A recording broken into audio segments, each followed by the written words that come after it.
무릎 수술 이야기를 할 때 사람들은 늘 이렇게 묻습니다. 이 수술이 더 좋나요? 저 수술이 더 좋나요? 하지만 저는 이 질문이 조금 다른 방향에서 시작되어야 한다고 생각합니다. 무릎 치료는 어떤 수술이 좋은가의 문제가 아니라 이 무릎이 지금 어떤 시간을 지나고 있는가의 문제이기 때문입니다.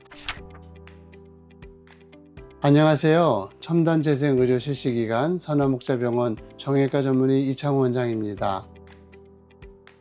줄기세포 수술과 인공관절 수술은 서로 경쟁하는 수술이 아닙니다. 같은 길이에 있지만 서로 다른 지점에서 선택되는 수술입니다. 줄기세포 수술은 아직 관절이 자기 힘으로 버티고 있을 때 그 시간을 조금 더 살려주는 선택입니다. 인공관절은 이미 구조가 한계에 도달했을 때 무너진 기반을 다시 세워주는 선택입니다. 둘 중 무엇이 더 낫다고 말할 수는 없습니다. 다만 지금 서 있는 위치가 다를 뿐이죠. 이 위치를 판단할 때 저는 두 가지 장면을 함께 봅니다. 하나는 엑스레이입니다. 관절 전체가 얼마나 버티고 있는지를 봅니다. 이 기준이 바로 KL 등급입니다. 관절 사이의 공간이 거의 사라지고 뼈와 뼈가 맞닿은 KL 4단계라면 이 무릎은 이미 전체 구조를 다시 생각해야 하는 시점에 와 있습니다. 이때 치료의 중심은 인공관절로 옮겨갑니다. 다른 하나는 연골 자체입니다. 연골이 얼마나 깊게 그리고 어디까지 손상되었는지를 봅니다. 이 기준이 ICRS 등급입니다. 연골이 국소적으로 완전히 닳아 뼈가 드러난 ICRS 4단계 병변이라도 관절 전체 구조가 아직 유지되고 있다면 줄기세포 수술은 자기 관절을 조금 더 쓰게 해주는 현실적인 선택이 될 수 있습니다. 이 두 장면을 함께 보지 않으면 판단은 늘 흔들리지요. 여기에 한 가지가 더 더해지는데 바로 다리의 축입니다. 무릎은 연골만으로 버티는 관절이 아닙니다. 하중이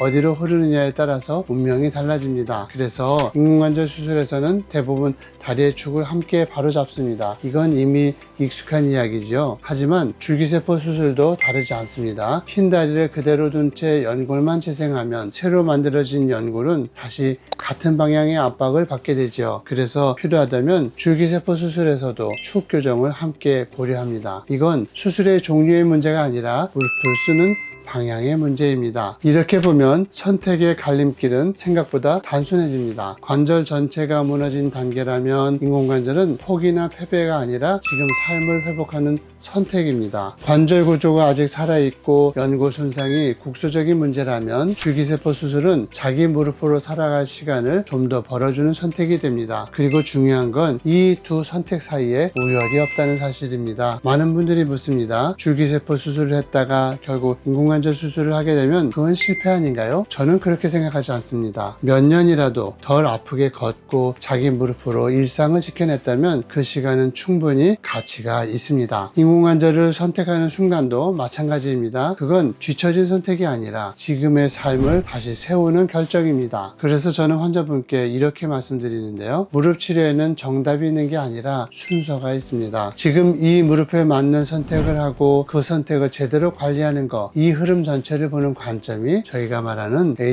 HEMR입니다. 진단에서 위치를 읽고 수술에서 환경을 만들고 수술 이후의 사용법까지 함께 설계하는 것, 이 과정을 거치면 선택은 더 이상 두려움이 아니라 납득이 됩니다. 오늘 이 영상에서 딱 하나만 기억하셔도 됩니다. 줄기세포냐 인공관절이냐의 문제는 무엇을 선택하느냐가 아니라 언제 선택하느냐의 문제입니다. 그 시간을 정확히 읽어낼 때 치료는 희망을 팔지 않아도 희망이 됩니다. 다음 영상에서는 이 선택 이후 수술보다 더 중요한 시간, 그 다음 6개월을 어떻게 살아가야 하는지에 대해서 이야기해 보겠습니다. 오늘 영상이 도움이 되셨다면 구독과 좋아요 부탁드리고 궁금한 점은 댓글로 남겨주시면 답글이나 영상을 통해 답변 드리겠습니다. 지금까지 선화목자병원 이창호TV 정형외과 전문의 이창호였습니다. 감사합니다.